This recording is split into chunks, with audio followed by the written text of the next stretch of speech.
جب کوئی تمہیں بے وجہ رلائے تو تم اپنے آنسو اس یقین کے ساتھ صاف کر لینا، زندگی کے کسی موڑ پر وہ تم سے زیادہ روئے گا، بے شک اللہ بہترین انصاف کرنے والا ہے۔ آپ کے ساتھ ناانصافی اور زیادتی کی حد ہو جائے تو صرف اتنا سوچ کر خاموش ہو جانا کہ جو ذات اوپر بیٹھی ہے وہ بہت بے نیاز ہے۔ ہر شخص کو آپ راضی نہیں رکھ سکتے، یہ کام چمچے اور منافق لوگ ہی کر سکتے ہیں۔ بعض امیر، سچے اور بااصول لوگوں سے اکثر لوگ ناراض اور ناخوش ہوتے ہیں۔ حضرت علی رضی اللہ تعالیٰ عنہ نے فرمایا، اپنا سر اونچا رکھو کہ تم کسی سے نہیں ڈرتے، لیکن اپنی نگاہیں نیچے رکھو تاکہ پتہ چلے تم باعزت گھرانے سے تعلق رکھتے ہو۔ جس دن آپ کو یہ پتہ چل جائے کہ بعض کاموں کا آپ کی مرضی سے نہ ہونا آپ کے لیے کتنا بہتر ہے، اس دن آپ کی بے سکونی ختم ہو جائے گی انشاءاللہ۔ اپنی زندگی میں ہر کسی کو اہمیت دو، جو اچھا ہوگا وہ خوشی دے گا اور جو برا ہوگا وہ سبق دے گا۔ اللہ کریم پابندی کے ساتھ ہمیں درود شریف پڑھتے رہنے کی توفیق عطا فرمائے اور تحاشر اس کی برکات نصیب فرمائے، آمین۔ زندگی میں آپ کا حقیقی مقام وہی ہے جس کا اظہار لوگ آپ کی غیر موجودگی میں کرتے ہیں۔ جن کو علم ہو جائے کہ اللہ بڑے غور سے سنتا ہے تو پھر وہ اپنی کہانی کسی اور کو نہیں سناتے۔ برے سلوک کا بہترین جواب اچھا سلوک اور جہالت کا بہترین جواب خاموشی ہے۔ کسی پر بیماری یا آفت کا آنا عذاب کی نشانی ہے تو حضرت ایوب علیہ السلام پر کبھی بیماری نہ آتی۔ اگر بے تحاشا نعمتوں کا پاس ہونا اللہ کی طرف سے انعام کی علامت ہے تو فرعون اور قارون وغیرہ جیسے کے پاس کبھی نعمتیں نہ ہوتی۔ یہ دنیا امتحان کی جگہ ہے، یہاں کسی کو نعمتیں دے کر آزمایا جاتا ہے تو کسی کو مشکلات بھیج کر۔ نعمتوں کی حالت میں شکر، مشکلات کی حالت میں صبر اور اللہ سے ہر حالت میں رجوع کرنا ہی ہماری کامیابی کا تعین کرتے ہیں۔ صبر کا راستہ مشکل ضرور ہوتا ہے، لیکن صبر کرنے والوں کی منزل بہت خوبصورت ہوتی ہے۔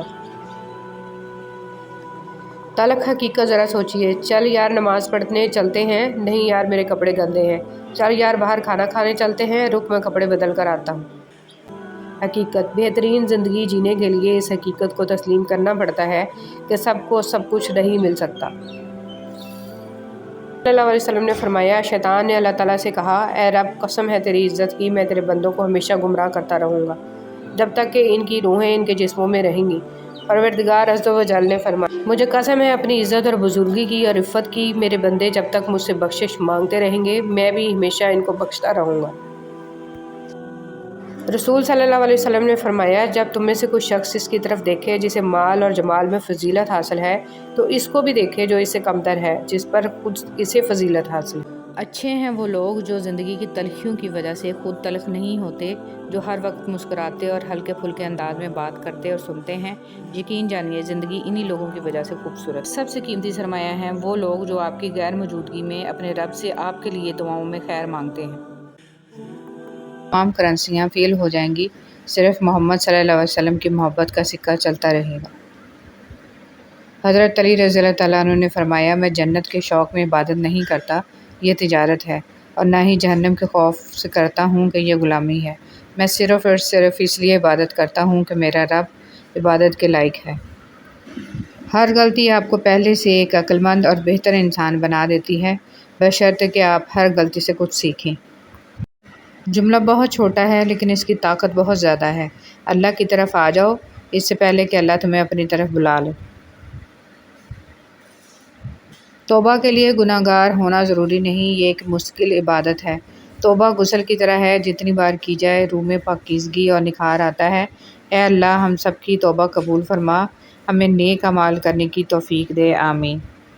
بیوی کا تحفہ۔ بیوی کی خوشیوں اور خواہشوں کا خیال رکھنا شوہر کی ذمہ داری ہے، کیونکہ وہ آپ کے علاوہ کسی سے نہیں کہہ سکتی۔ شوہر کا پیار، وقت، توجہ ہی بیوی کے لیے سب سے بہترین تحفہ ہے۔ یاد رکھیے کہ فرائض کے چھوڑنے سے جو عذاب آتے ہیں وہ وظائف کے پڑھنے سے ختم نہیں ہوتے۔ بہت جلد اکتا جانے اور بہت جلد متاثر ہونے کی عادت ترک کر دیں۔ حضرت علی رضی اللہ تعالیٰ عنہ نے فرمایا، جسے تقدیر پر یقین ہوتا ہے وہ اپنے اوپر نازل ہونے والی مصیبتوں سے نہیں گھبراتا۔ رسول صلی اللہ علیہ وسلم نے ارشاد فرمایا، جو چیز سب سے زیادہ جنت میں داخل کرے گی وہ اللہ تعالیٰ کا ڈر اور اچھا اخلاق ہے۔ دنیا تعلیم یافتہ لوگوں سے بھر گئی مگر انسانیت سے خالی ہو گئی۔ پہلے 2 لوگ لڑتے تھے تو تیسرا صلح کراتا تھا، مگر اب تیسرا ویڈیو بناتا ہے۔ حضرت علی رضی اللہ تعالیٰ عنہ نے ارشاد فرمایا، صرف پیسے کا ہونا رزق نہیں ہے، نیک اولاد، اچھا اخلاق اور مخلص دوست بھی رزق میں شامل ہیں۔ جھوٹے انسان کی اونچی آواز سچے انسان کو خاموش کرا دیتی ہے، لیکن سچے انسان کی خاموشی جھوٹے انسان کی بنیاد ہلا دیتی ہے۔ ہر شخص یہ ثابت کرنے میں مصروف ہے کہ میں تم سے بہتر ہوں۔ خوبصورتی تو ختم اور تبدیل ہو جاتی ہے، لیکن سیرت نہ تو ختم ہوتی ہے نہ ہی تبدیل۔ اللہ سے ہمیشہ وہ طلب کیا کرو جو تمہارے حق میں بہتر ہو، نہ کہ وہ جو تم چاہتے ہو۔ ہو سکتا ہے تمہاری چاہت بہت کم ہو اور تمہارا حق بہت زیادہ ہو۔